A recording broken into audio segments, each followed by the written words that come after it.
2a সমান 3b সমান 4c। আমরা কি করবো, এটা 2a সমান 3b সমান 4c, এটা সমান ধরে নিলাম x বা কে। আমরা স্কুলে ধরতাম, যেটা হচ্ছে কে ধ্রুবক ধরলাম।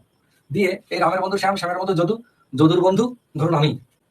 আপনারা তিনজন একে অপরের বন্ধু, রাম শ্যাম যদু, রামের বন্ধু শ্যাম, শ্যামের বন্ধু যদু। ওদের মধ্যে সম্পর্ক বার করতে গেলে আমাকে জড়তে হবে।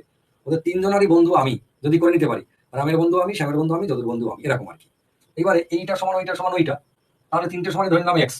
তাহলে আমরা বলতে পারি 2a এটা সমান এক্স, তাহলে এর সমান কত, এর সমান x/2 হলো। আবার 3b এটা সমান এক্স, তাহলে b সমান x/3 লিখতে পারি। আবার 4c এটা সমান এক্স, তাহলে c সমান x/4। এই যে আমি লিখলাম, পরীক্ষা হলে আপনি এটা লিখবেন না। আপনি দেখলেন 2a সমান এক্স, তাহলে a সমান x/2, তাহলে এটা নিশ্চয়ই x/3 হবে, এটা নিশ্চয়ই x/4 হবে, তাই তো হয়েছে। তাহলে আমি দুটো লাইন এক্সট্রা কেন লিখলাম? এটা লেখার দরকার নেই, লিখবে না পরীক্ষা হলে, ঠিক আছে। এবার a b c সমান আমি পেয়েছি। আমাদের জানতে চাইছে a:b:c সমান কত। আমরা এখান থেকে করব a:b:c সমান x/2 x/3 x/4। এবারে দেখলাম যে সর্বনাশ করেছে, আবার তো সেই ভগ্নাংশের অনুপাত হয়ে গেল। এ বি সি সমান, তাহলে ভগ্নাংশে তো রাখা যাবে না। তাহলে কি করতে হবে, নিচের গুলো লসাগু 2 3 আর 4 এর লসাগু কত, 12। সেই 12 দিয়ে একে গুণ, 12 দিয়ে একে গুণ, 12 দিয়ে একে গুণ হলো।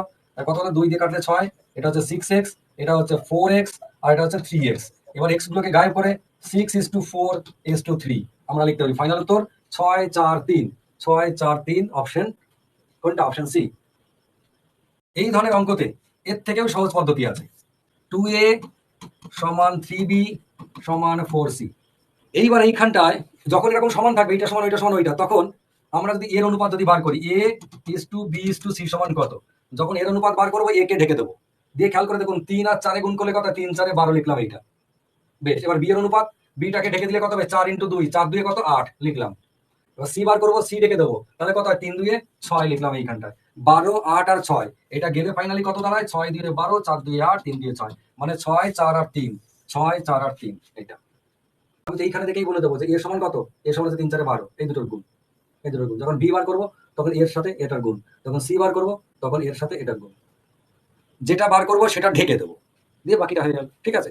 তাহলে আমার খাটার কোনো দরকার নেই। কিন্তু যেখানে রিটেন লেখা পরীক্ষা, সেখানে যেন হিসাব করতে যাবে না, এই আঙুল এঁকে দিয়ে ঢেকে দিলাম, যে আপনি লিখলেন যখন এ বার করবো এ ঢেকে দেবো না, ওটা পদ্ধতি না, ঠিক আছে।